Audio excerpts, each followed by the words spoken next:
Hello everyone, this is Dheeraj Gupta and you are watching me and your channel. तो आज मैं आपको क्लास 10 के मैथमेटिक्स में एक्सरसाइज 6 जो ट्रायंगल से संबंधित है, त्रिभुज चैप्टर हैं, और इसके क्वेश्चन को सॉल्व करके दिखाऊंगा। आज इसमें जो बता रहे हैं एक्सरसाइज 6.1 को ले रहे हैं और इसके लिए आवश्यक प्रमेय जो है उनको बताएंगे। तो थेल्स प्रमेय, जिसको आधारभूत समानुपातिकता प्रमेय भी कहते हैं, इसको सिद्ध करेंगे। साथ में इसके विलोम को भी सिद्ध करेंगे। तो आधारभूत समानुपातिकता प्रमेय, जिसे थेल्स प्रमेय भी कहते हैं, और इसके प्रमेय को भी सिद्ध करना है और इसके विलोम को भी। तो इसको देखेंगे कैसे सिद्ध करते हैं। बहुत ही आसान है इसको सिद्ध करना, केवल इसके चित्र को समझ ले अच्छी तरह से तो सिद्ध करना बहुत ही आसान हो जाएगा। ठीक है, और यदि फर्स्ट क्लास अटेंड कर रहे हैं तो चैनल को सब्सक्राइब करेंगे, और साइंस की तैयारी करना चाहते हैं तो प्लेलिस्ट से इसका वीडियो मिल जाएगा। ठीक है, तो देखते हैं क्या है थेल्स प्रमेय। तो थेल्स प्रमेय में दिया गया है, यदि किसी त्रिभुज की एक भुजा के समांतर अन्य दो भुजाओं को भिन्न भिन्न बिंदुओं पर प्रतिच्छेद करने के लिए एक रेखा खींची जाए तो ये अन्य दो भुजाएं एक ही समानुपात में विभाजित होती है। तो थेल्स प्रमेय है, या इसे आधारभूत समानुपातिकता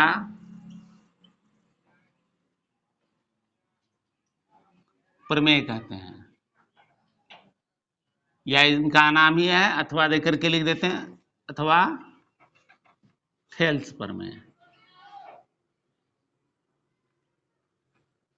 तो क्वेश्चन एग्जाम में दिया जाता है, आधारभूत समानुपातिकता प्रमेय को प्रमाणित करें या थेल्स प्रमेय को प्रमाणित करें, या प्रमेय लिखा रहेगा, अंत में लिखा रहेगा सिद्ध करें। ठीक है, तो क्वेश्चन क्लियर हो गया।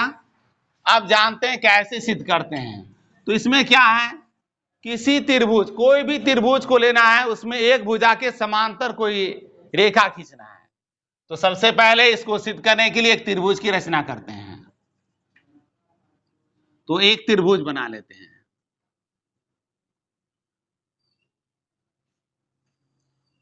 कोई भी त्रिभुज ले सकते हैं, समबाहु त्रिभुज, समद्विबाहु, विषमबाहु, कोई भी लेंगे।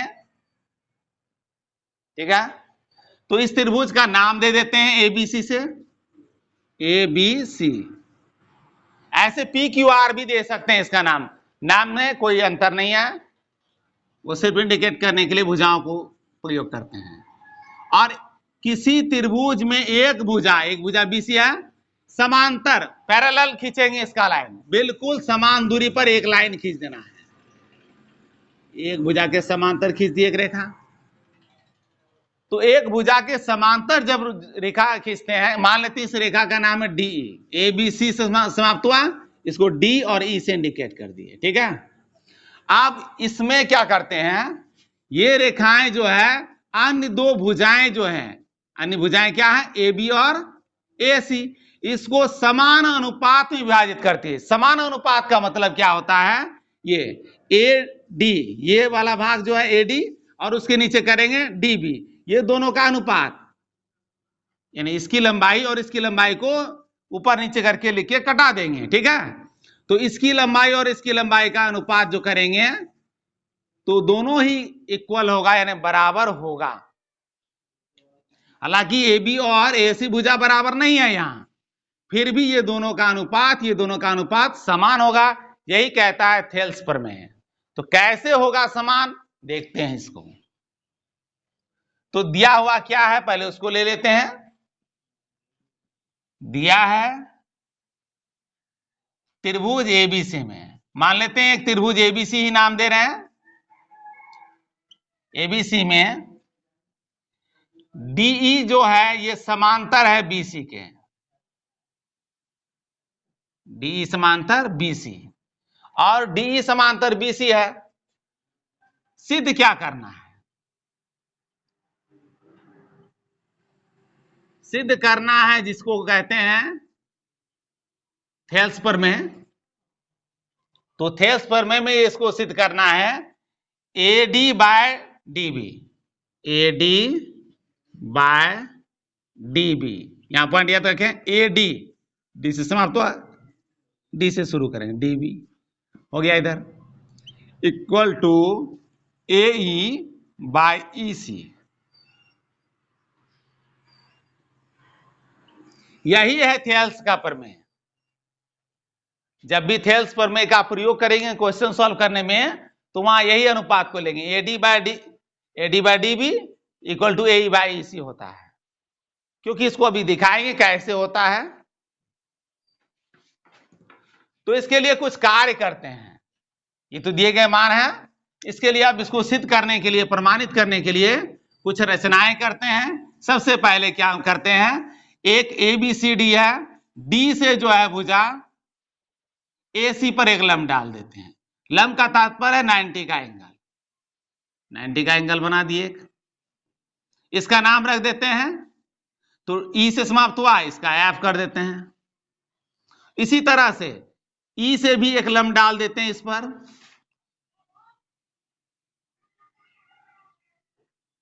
लंब का तात्पर्य 90 का एंगल से, ठीक है, 90 का एंगल हो गया। अब इसका नाम F हुआ, तो इसको G कर देते हैं। MN भी ले सकते थे। इतना कार्य हो गया। और साथ में एक और रचना करना है, B से E को मिला देंगे और C से D को मिला देंगे। क्या क्या कार्य किए, दो लंब डाले हैं और ये B से E को और C से D को मिला दिए हैं। तो ये रचना का कार्य हुआ। इसको लिखते हैं इस तरह से। तो रचना किए क्या, सबसे पहले DF लंब AC तथा EG लंब AB खींचा। लंब की रचना किए हैं और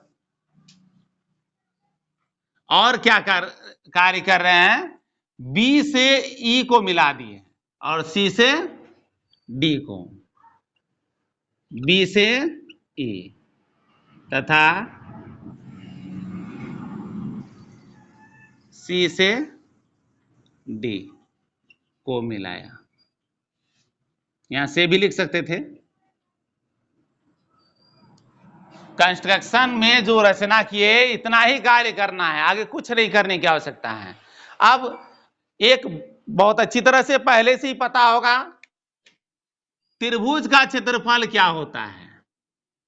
जनरली सूत्र क्या है, त्रिभुज का क्षेत्रफल निकालना हो तो त्रिभुज का क्षेत्रफल बराबर तो 1/2 इंटू B इंटू एच, यानी आधार गुने शीर्ष लंब।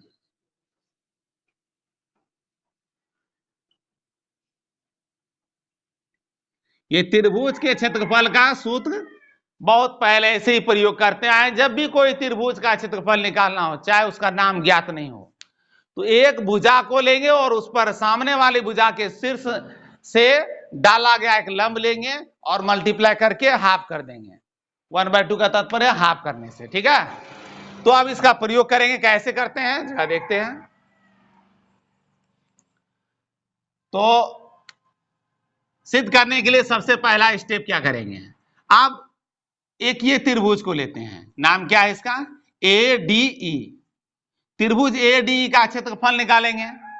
साथ में अब जरा देख लेना है, सिद्ध क्या करना है उसको ध्यान में रखते हुए ही बनाना पड़ता है। इसमें कौन से त्रिभुज का क्षेत्रफल पहले निकालते हैं, तो AD की ओर जाना है ना।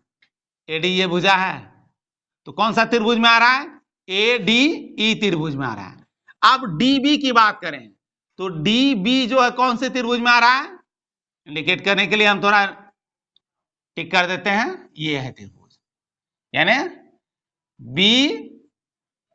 BDE और ADE दोनों ये त्रिभुज की बात कर रहे हैं। ये दोनों त्रिभुज का क्षेत्रफल निकालना चाहे तो क्या करेंगे, ये प्रमाण के अंतर्गत आ रहा है। त्रिभुज यदि शॉर्टली लिखना हो तो बहुत ही आसान होता है, area of triangle A D, shortcut लिखेंगे, नहीं तो ऐसे लिखना पड़ेगा, त्रिभुज ए डी ई का क्षेत्रफल।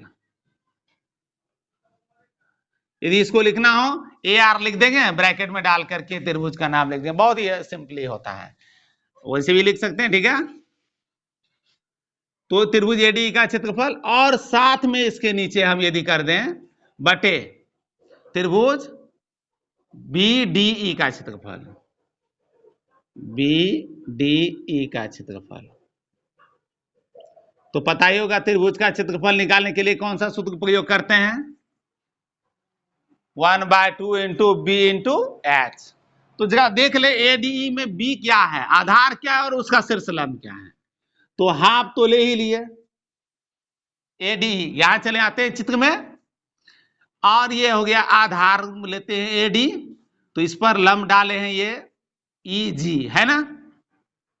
तो आधार क्या हो गया एडी, और शीर्षलंब का नाम क्या है इसका ई जी, यानी ए बी पर शीर्षलंब, यहां देख लेना है, ए बी पर शीर्षलंब है ई जी, ई जी। ठीक उसी तरह से बी डी ई के लिए लेंगे, तो बी डी ई, इस त्रिभुज की बात करेंगे। अब तो कोई कहते हैं कि इस त्रिभुज का नाम तो बी डी ई, यहां से देखते हैं यहां तक में ऐसे समाप्त हो रहा है, लेकिन शीर्षलंब तो चला गया इसका बाहर। तो ऐसा होता है जब अधिक कोण त्रिभुज की बात करेंगे ना, यदि हम ऐसे त्रिभुज दे देते हैं, कोई अधिक कोण त्रिभुज की रचना कर दें और उसमें कहें कि शीर्षलंब क्या होगा बताएं, इस त्रिभुज का शीर्षलंब क्षेत्रफल निकालना है, तो हम इसके लिए एक काल्पनिक रेखा डॉट डॉट में आगे बढ़ा के यहां से लंब डाल करके इस लंब का प्रयोग करके क्षेत्रफल इस आधार का प्रयोग करके ज्ञात कर सकते हैं, ऐसा होता है। तो उसी आधार पर बीडीई का क्षेत्रफल निकालना हो तो बीडीई का क्षेत्रफल में क्या करेंगे, आधार बीडीई लेंगे, शीर्षलंब यही रहेगा, शीर्षलंब त्रिभुज के बाहर भी हो सकता है, ये बात याद रखना है। तो आधार क्या हो गया इसमें डीबी, शीर्षलंब क्या है सेम है वही ईजी। थोड़ा एक हम और कर लेते हैं, इसमें 1/2 को कैंसिल कर देते हैं, कट गया, साथ में ईजी और ईजी भी कट जाता है, तो बचता क्या है, बचता सिर्फ है A D by D B. Equation first कर देते हैं इसको। अब क्या करेंगे, जो कार्य इधर करते हैं अब उसी कार्य को अब इधर करते हैं, फिर यही त्रिभुज को लेना है, ऊपर की त्रिभुज सेम रहेंगे, एक ही त्रिभुज का क्षेत्रफल निकालने के लिए ये शीर्षलंब का प्रयोग करते हैं। यदि चाहे तो यहां से यदि इस पर लंब डाल दें और इस आधार को प्रयोग करेंगे तो इसी त्रिभुज का क्षेत्रफल ज्ञात होगा। किसी भी भुजा पर लंब डाल के क्षेत्रफल ज्ञात किया जा सकता है, इसलिए अब इसको इस तरफ के मान को ज्ञात करने के लिए अब इस शीर्षलंब का प्रयोग करेंगे।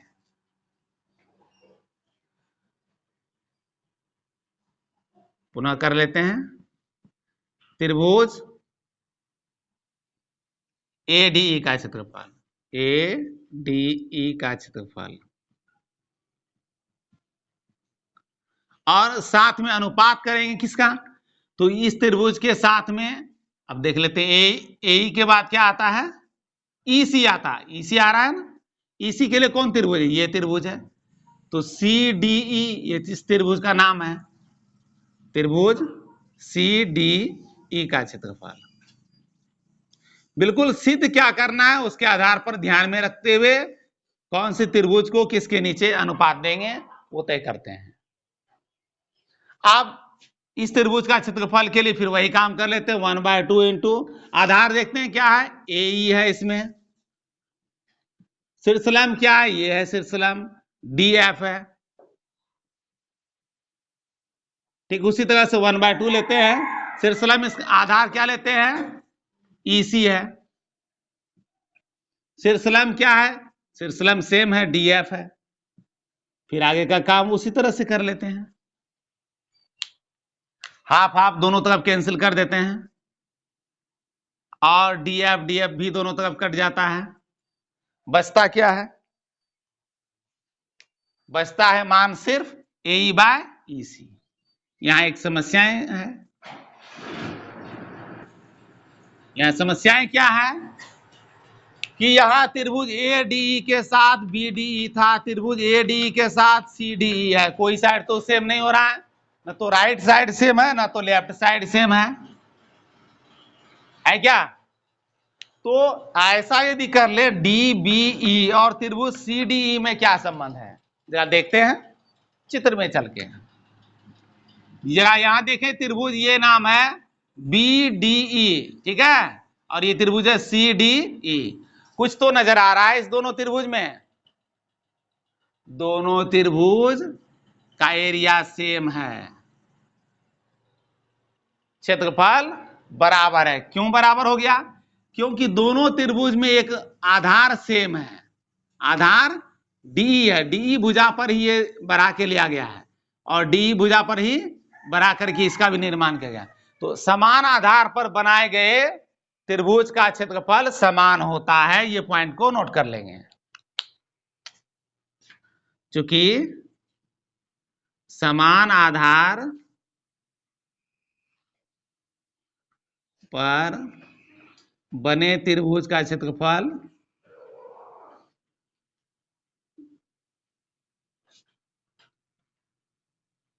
समान होता है।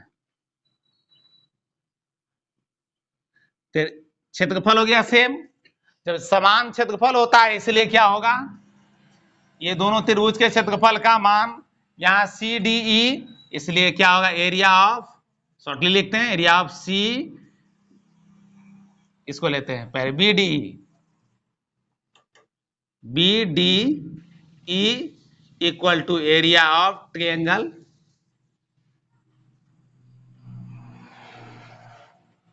C D.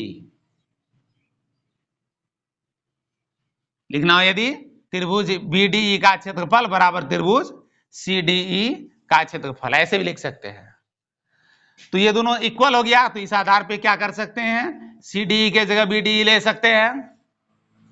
तो जब सेम होगा तो क्या हो जाएगा, इक्वेशन फर्स्ट और सेकंड सेम हो गया, लेफ्ट साइड दोनों तो अब सेम हो गया।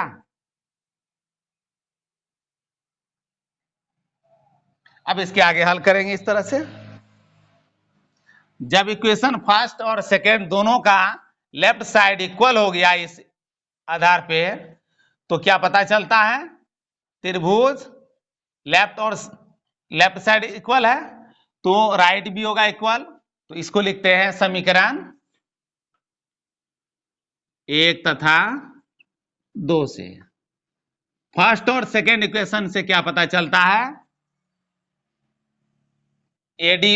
AD by DB equal to AE by EC, AD by DB equal to AE by EC proved होता है।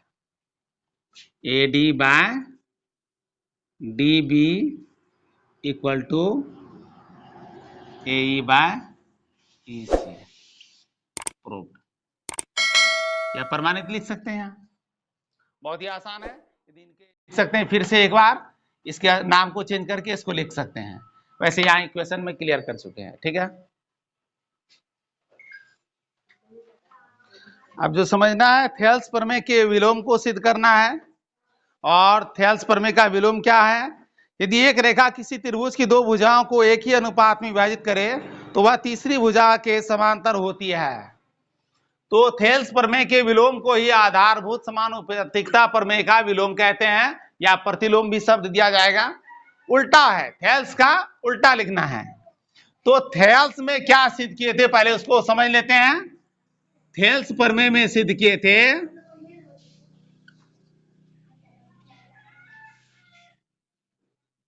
थेल्स प्रमेय में सिद्ध किए थे AD by DB equal to AE by EC।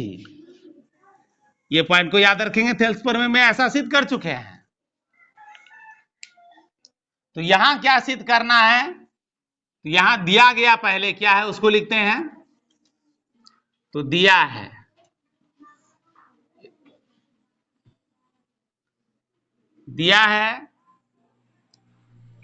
एक त्रिभुज दिया हुआ है, ठीक है, उसमें दो भुजाओं का अनुपात भी दिया हुआ है, ए बी सी डी ई। तो दिया है इसमें त्रिभुज ए बी सी में A D by D B equal to A E by E C दिया हुआ है, ठीक है। और सिद्ध क्या करना है, तो सिद्ध करना है, सिद्ध करना है डीई समांतर बीसी, इसको सिद्ध करना है। तो जब पहले पता होगा, दूसरे अध्याय में पढ़ चुके हैं, अपरिमेय संख्या को सिद्ध कैसे करते थे, परिमेय मान के, ठीक वैसे ही इसको करेंगे। जो कह रहा है समांतर है इसको मान लेंगे समांतर नहीं, और अन्य भुजा को हम खींच करके एक समांतर मान लेते हैं। जैसे परिमेय और परिमेय को सिद्ध करने में प्रयोग किए थे वैसे करते थे। एक रचना का कार्य करते हैं, एक रेखा खींच लेते हैं इस तरह से, डी है, यहां एफ नाम दे देंगे। तो रचना का कार्य क्या कर रहे हैं,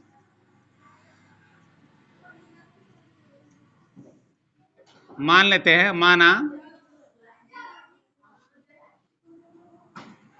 डी एफ समांतर बीसी, या डी एफ समांतर बीसी खींचा। मान लेते हैं डी एफ की समांतर है बीसी के। तो इसलिए रचना से क्या पता चलता है,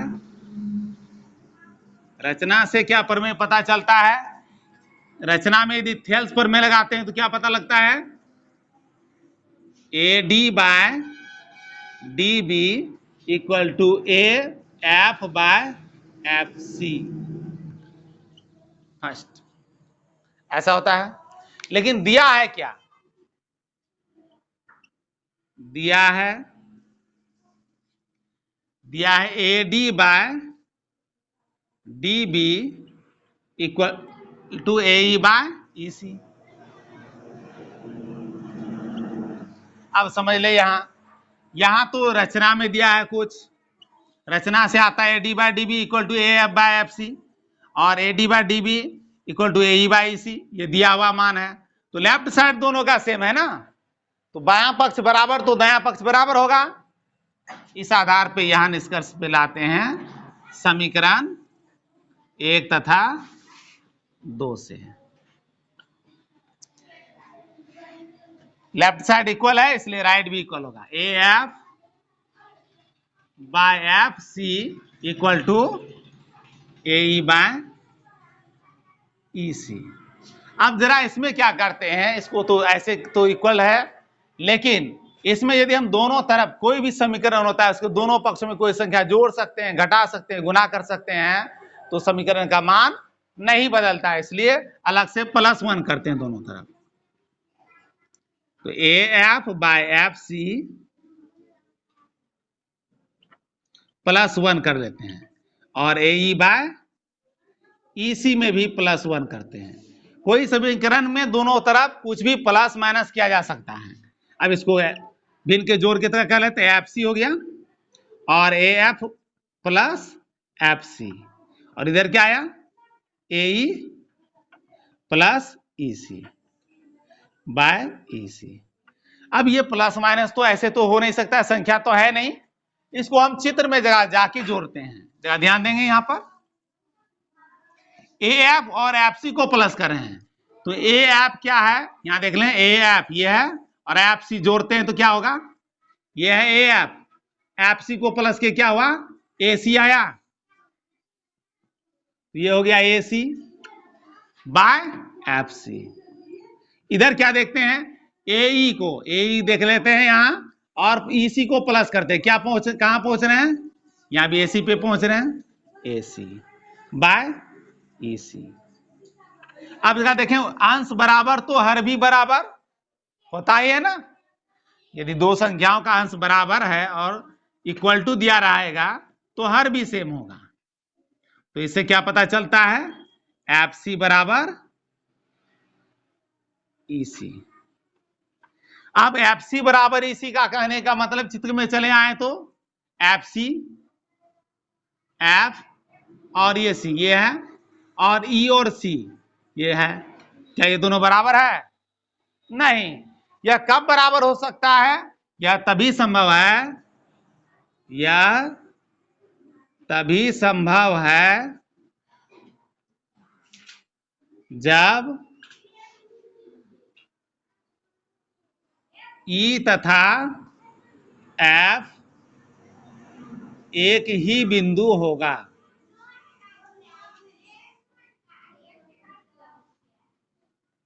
अतः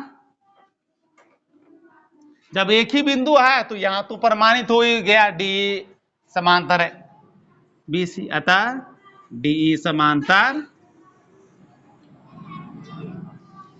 बीसी प्रूफ। तो इस तरह से प्रमाणित होता है थेल्स प्रमेय का विलोम, अर्थात आधारभूत समानुपातिकता प्रमेय का विलोम। बहुत ही आसान है, थेल्स का ही प्रयोग किए हैं। ठीक है, तो नेक्स्ट क्लास में एक्सरसाइज 6.1 के क्वेश्चन को लेते हैं। ठीक है।